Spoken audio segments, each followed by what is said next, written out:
সপ্তাহে উনি একদিন মিটিং করবেন। ক্যাবিনেট মিটিং এর একটা দিন থাকে, প্রধানমন্ত্রী যদি একদিন ক্যাবিনেট মিটিং এ বসেন সপ্তাহে, সেগুলো সপ্তাহে একটা মিটিং ডে থাকতে পারে।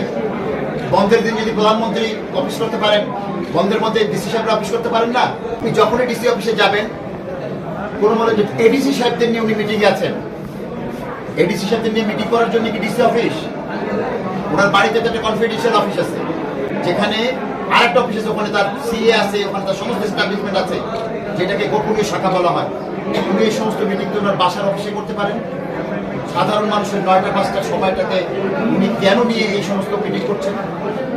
দিনের পর দিন হাজার হাজার ফাইল, বছরের পর বছর সই হচ্ছে না। ডিসি সাহেব সই করার সময় পাচ্ছেন না, কমিশনার সাহেব সই করার সময় পাচ্ছেন না। এটা রংপুরের চিত্র না, সারা বাংলাদেশের চিত্র। সুশাসনের জন্য নাগরিকরা মনে করে এখনকার যে প্রশাসনিক কাঠামো ব্যবস্থা আছে সেটা কখনোই জনবান্ধব নয় এবং জনদুর্ভোগের সৃষ্টি করছে এই প্রশাসন। দুর্নীতিতে ছেয়ে গেছে সমস্ত প্রশাসনিক অফিসগুলোতে, দেখার কেউ নাই। প্রধানমন্ত্রী, মাননীয় প্রধানমন্ত্রী তারেক রহমান বারবার বলছেন যে দুর্নীতির বিরুদ্ধে জিরো টলারেন্স।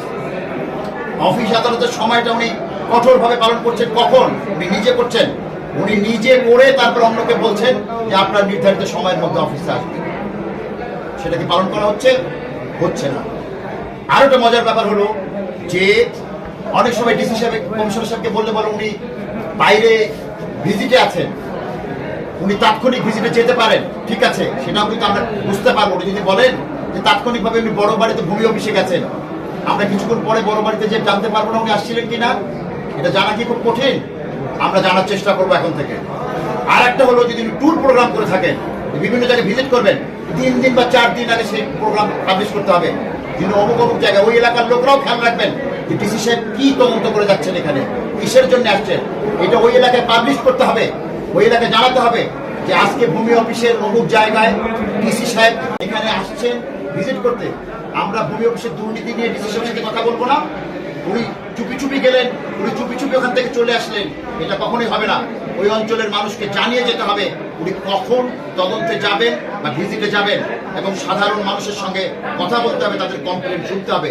তা না হলে কখনোই জনবান্ধব বা জনমুখী প্রশাসন গড়ে উঠবে না এবং জবাবদিহিতার আওতায় আসবে না। যাবেন তার জন্য 2 ঘন্টা 3 ঘন্টা ধরে বসে থাকবেন লোকরা?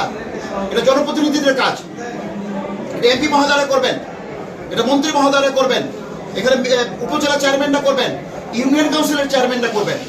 ডিসি কেন যাবেন এখানে? ডিসি তো যাওয়ার কথা না।